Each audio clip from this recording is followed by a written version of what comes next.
This is a mathematical calculation that we're headed for another financial calamity. A lot of my sources thinks it will fall apart this year. Certainly by this time next year, it will be pretty much falling apart. One thing I will tell you is don't wait. Get yourself and your family in the best position possible. Hey everyone, this is Elijah Johnson with FinanceandLiberty.com, and back with us today is Greg Hunter from USAWatchdog.com. Greg, thank you so much for joining us today. Good to be here. All right, so Germany's top financial regulator recently talked about precious metal manipulation. To quote from an article on Bloomberg, Germany's top financial regulator said possible manipulation of currency rates and the prices of precious metals is worse than the LIBOR rigging scandal. I know you've been reporting on this. Did you want to explain to the viewers the significance of this? Well, let's start with LIBOR. LIBOR is the London Interbank Offered Rate, and it is a global interest rate setting body of multiple big banks, like 15. Well, they're all in trouble for rigging this rate and rigging the interest rate lower. And 800 trillion, it's been reported, of interest rates products, a lot of stuff, everything from pensions to interest rate swaps to, you name it, is set off LIBOR. Mortgages, all kinds of stuff are set off LIBOR, certain mortgages, I should say. And this rate is rigged. And, that may seem like a small, wow, they lowered interest rates. That's a good thing. Not if you're, a guy that's supposed to get a pension. Not if you're somebody who's supposed to get return on their money in some sort of debt instrument, not some sort of a municipal bond or something like that.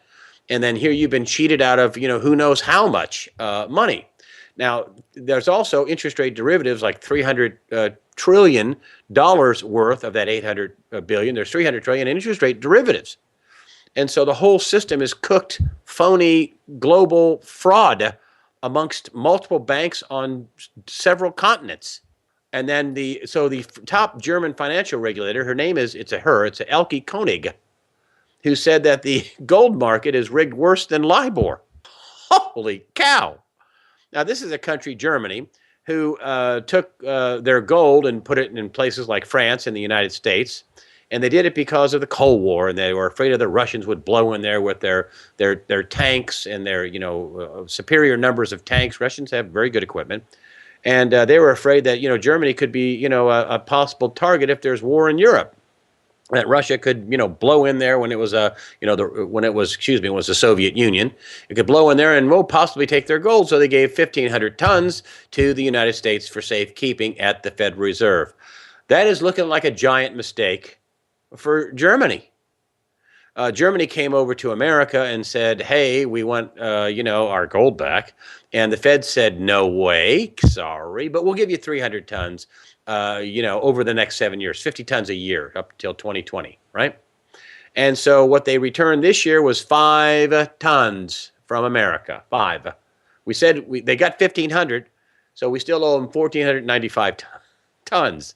I don't mean to laugh, but boy.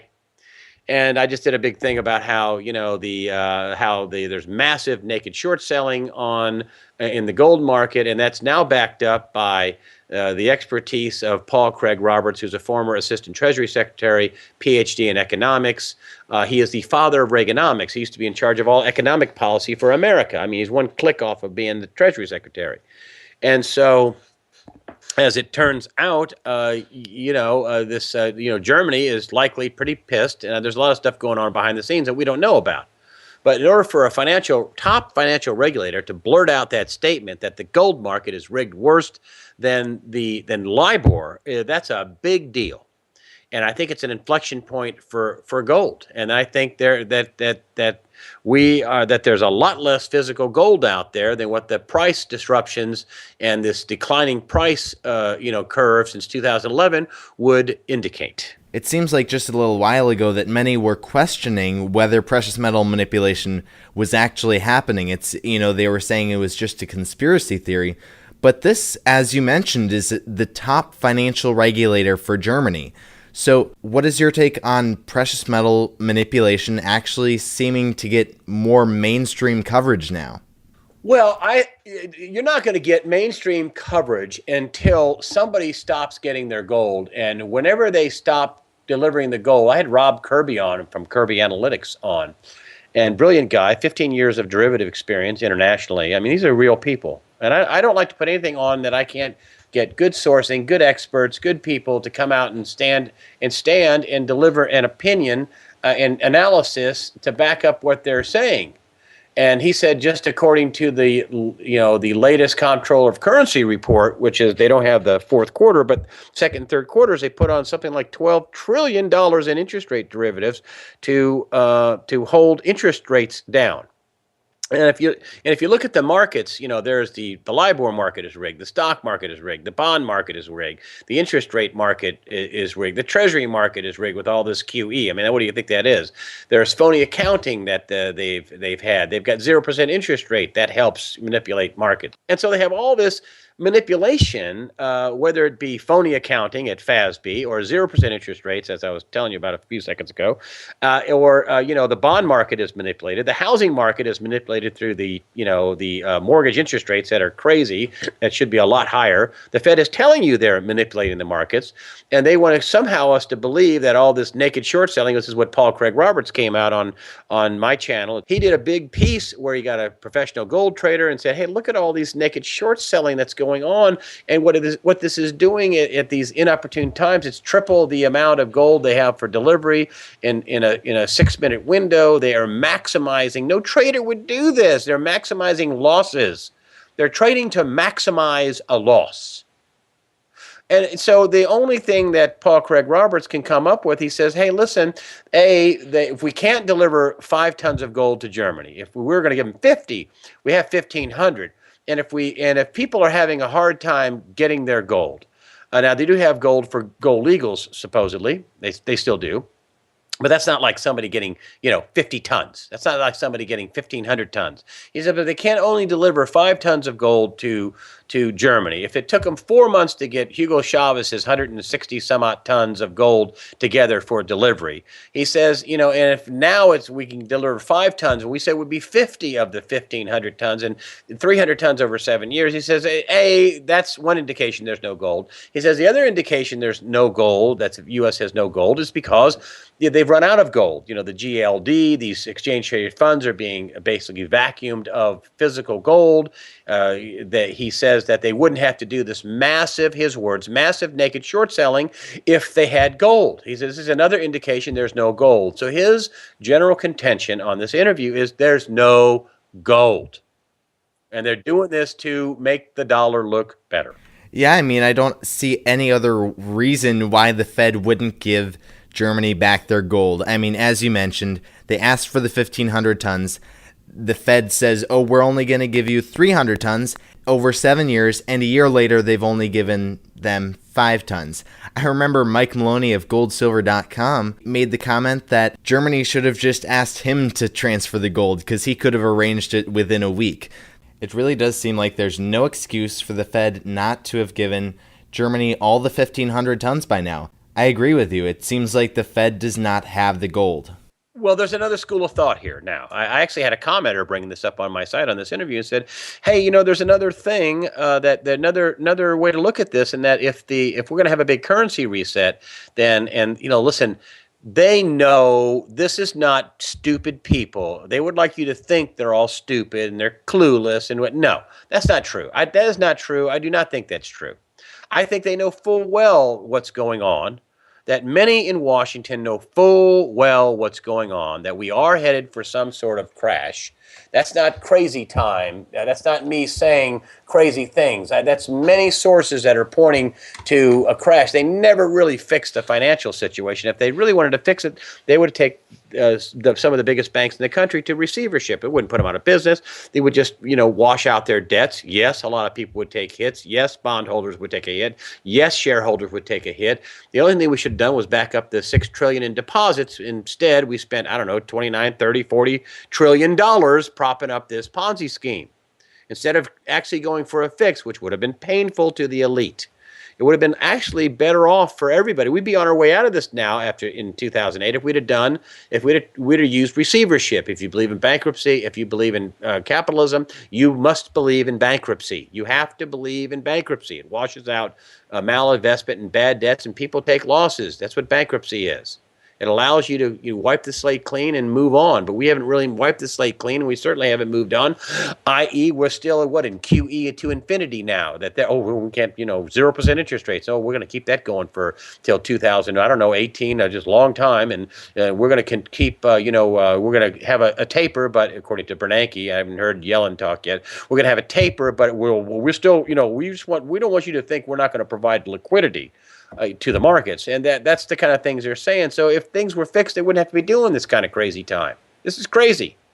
And so how long can they do it is the question. And so we're headed for some sort of inflection point, some sort of crash. Gold will be at the center of this, because if China is buying all this gold and they're running from the dollar, and all reports, there are many sources that show China is buying lots of gold.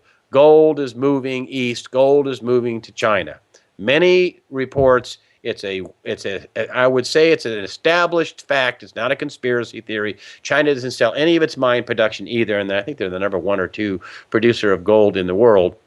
And so if you take a look at what's going on, it's not a conspiracy theory. It is fact that is just being omitted by the mainstream press. They won't touch it. That's therein lies the real problem, is that people in the dark, because our media won't bring light to a situation. I think they think that it's better for them not to cause a panic.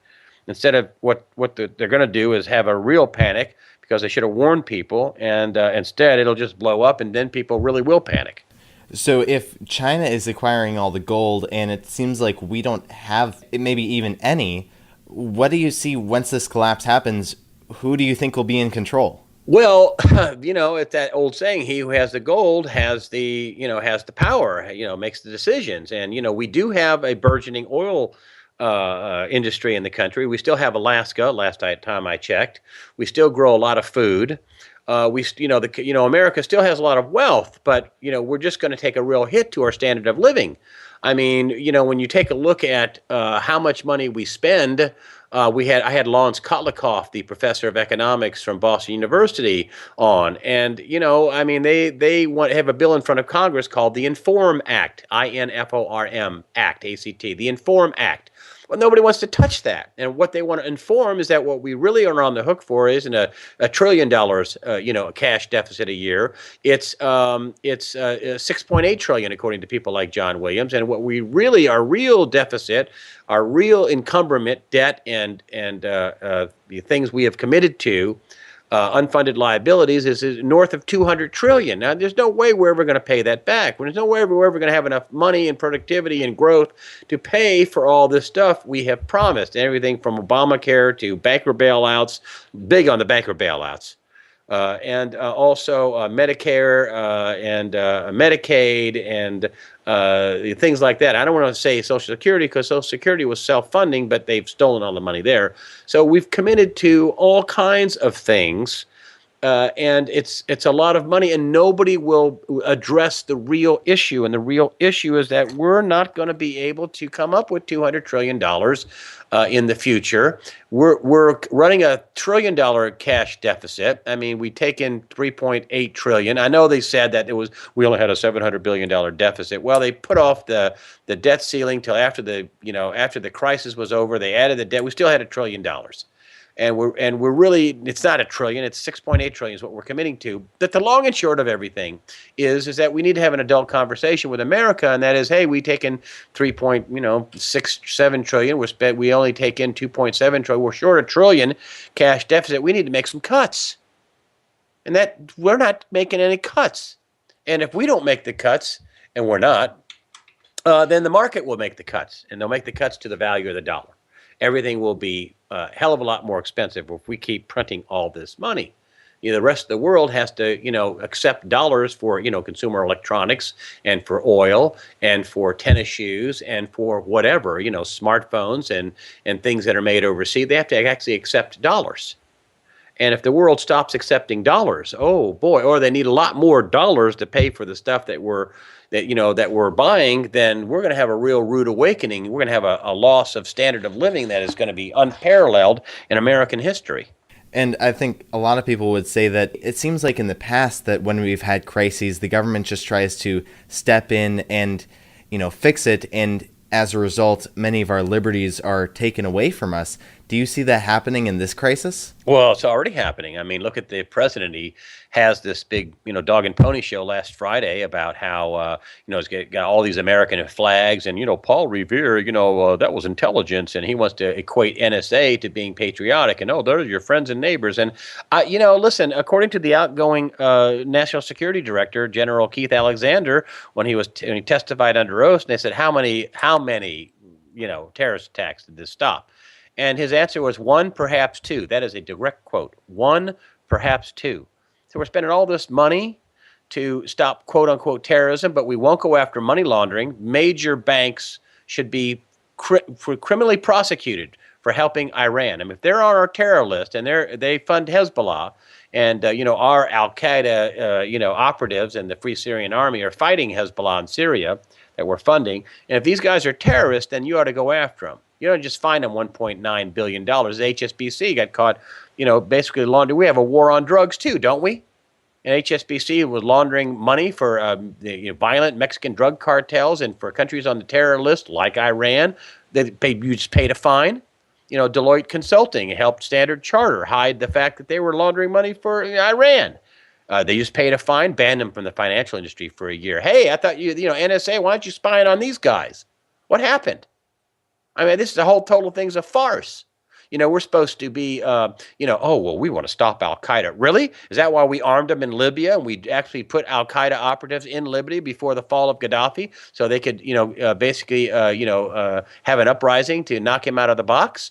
Is that why we're funding Al Qaeda in Libya when we had John McCain go there last year and got his, the Al Qaeda is so entrenched in Libya that two top Al Qaeda operatives had their picture taken with John McCain? I mean, hello. What's the good Al Qaeda? What's the bad Al Qaeda? How about the Al Qaeda that's in Yemen, where we're sending predator drones and killing people in wedding parties? What about that? Those are the bad guys. Tell us what they look like. Who are the ones we fire a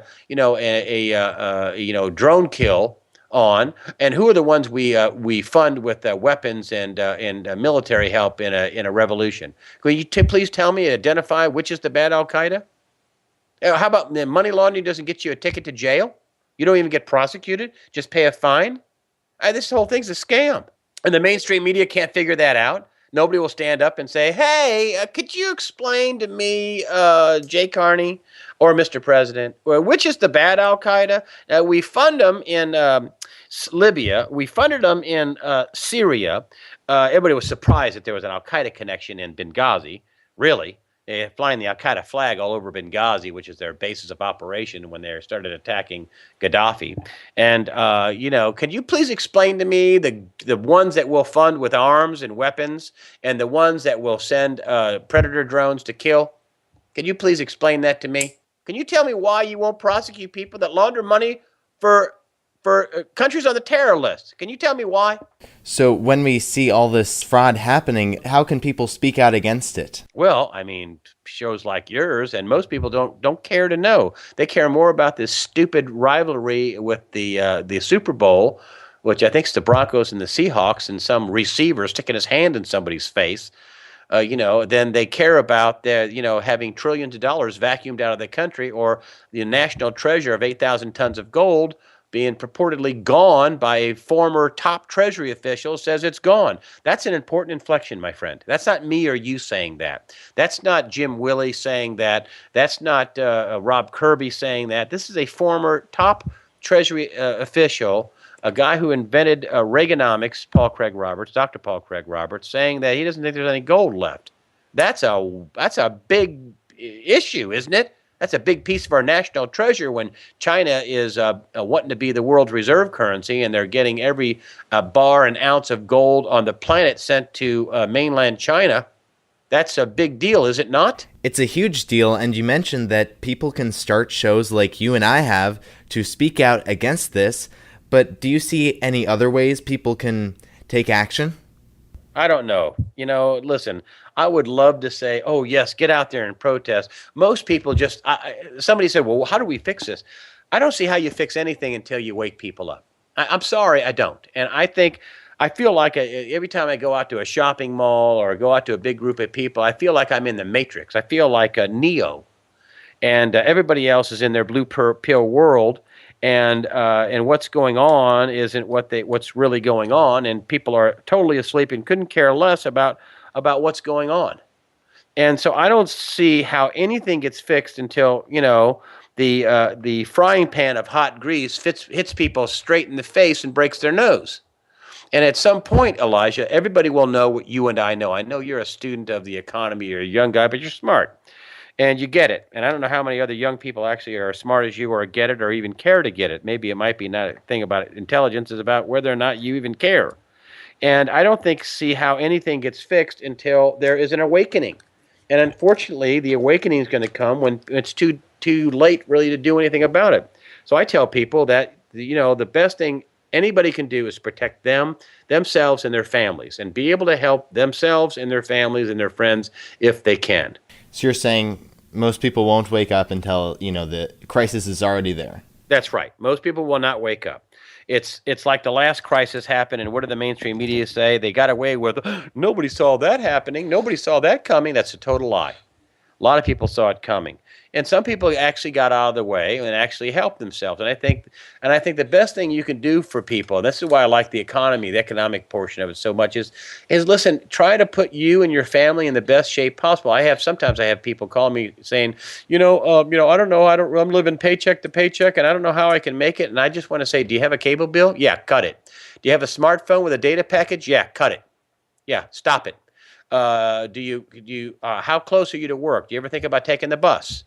Do you ever think about, this is going to take some work for people to be able to put themselves in a position to withstand what's going to happen. And the next time, they're not going to have Jim Rickards, who is the famous Wall Street banker expert on money. He wrote the famous book, Currency Wars. He has a new book coming out. I'm not his liaison or agent, but he's a smart guy. And basically, what he is forecasting is that this is going to be a pretty rough happening. That all currencies was a race to the bottom, and that gold and silver are going to find their rightful place and be a lot more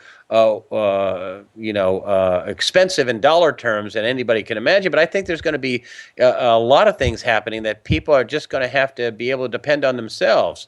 And a lot of people are not going to be able to depend on themselves. And a lot of people are going to be angry and mad and in the streets.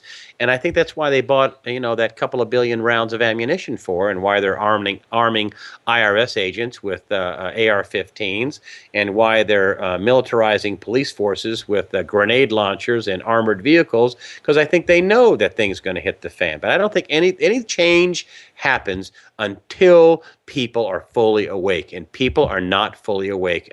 People that listen to your show are a small percentage. People that listen to my show, a small percentage of the actual people who are awake.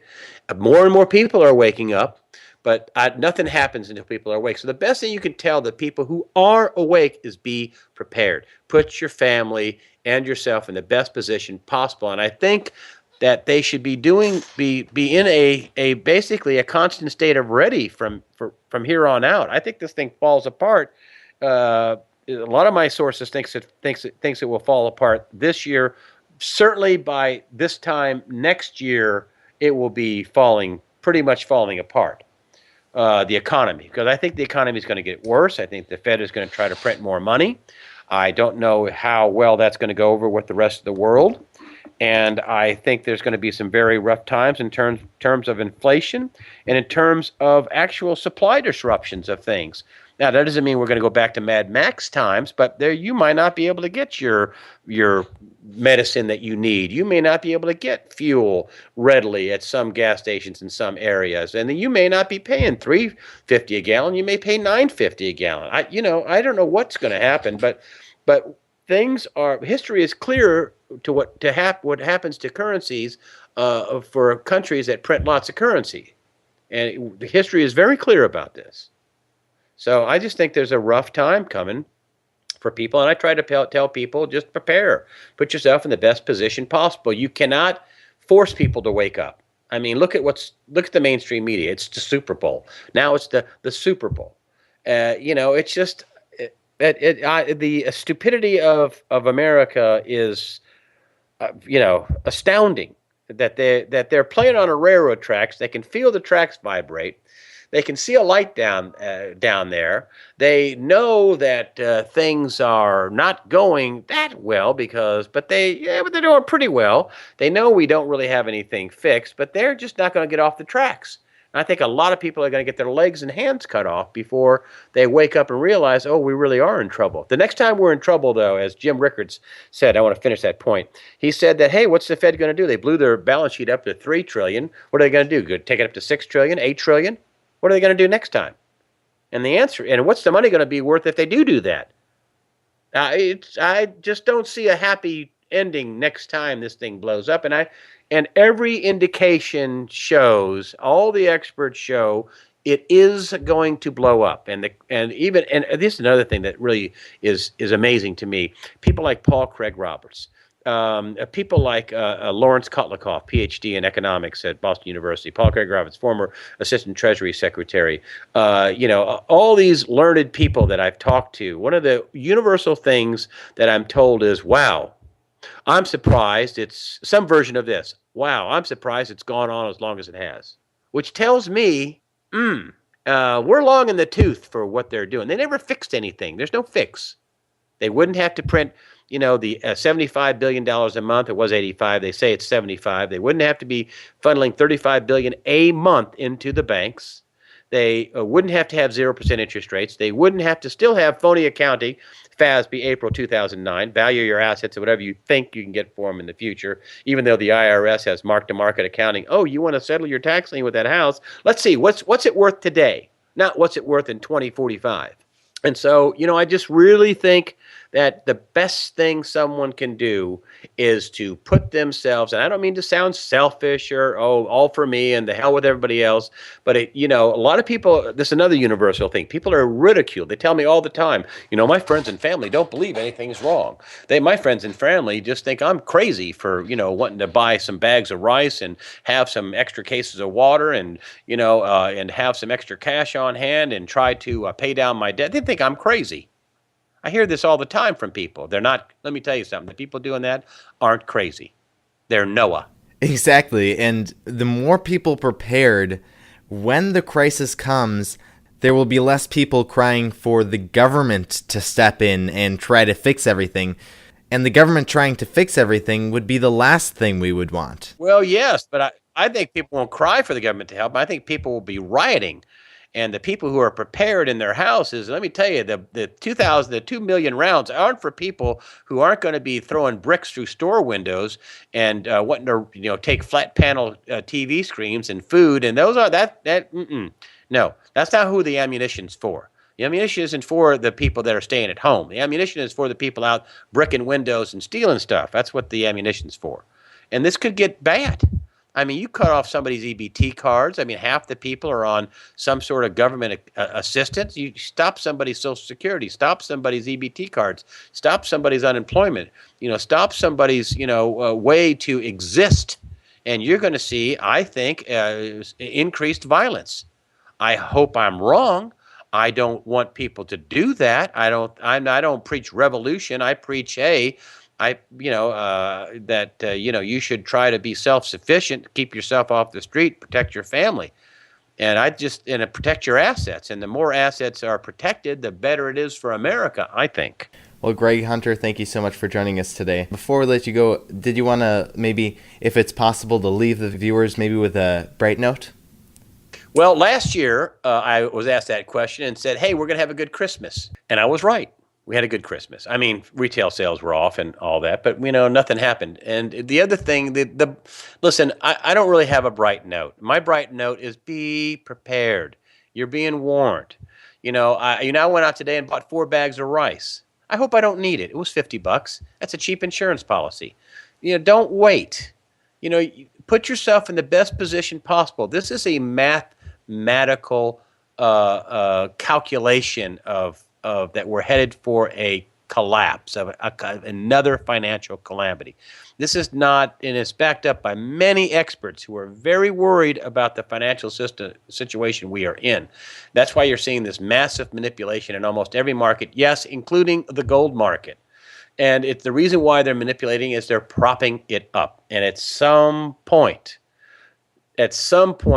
somebody will zig when they're supposed to zag, or they're gonna be ready and they're gonna take the system down so they can rebuild it.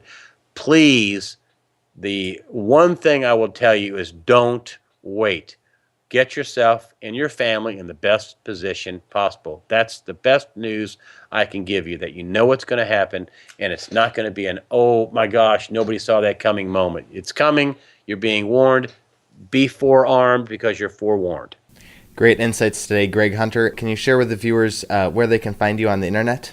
USAWatchdog.com, and if I do say so myself, I have an astounding interview by Paul Craig Robertson. He drops some really some bombs at the end, lays out his scenario of what he thinks will happen in 2014. And I got to tell you, it's not pretty, but to be forewarned is to be forearmed. And that's what I try to do with USA Watchdog. I try to cut through the BS.